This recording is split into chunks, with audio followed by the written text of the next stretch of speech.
Hey, welcome back to our channel. In this video I want to show you how to find drafts on X.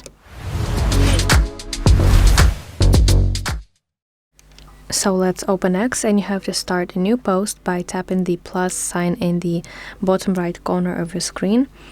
Now in the top right next to button post, you will see a button with drafts, so press it, and you will see a list of all your saved posts.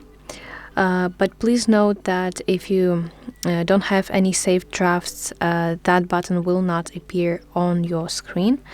So you can select any kind of draft and continue working on your post. So that's basically how you can find drafts on X. I really hope that you find this video helpful, and if so, please like this video and subscribe to our channel to see more content like this.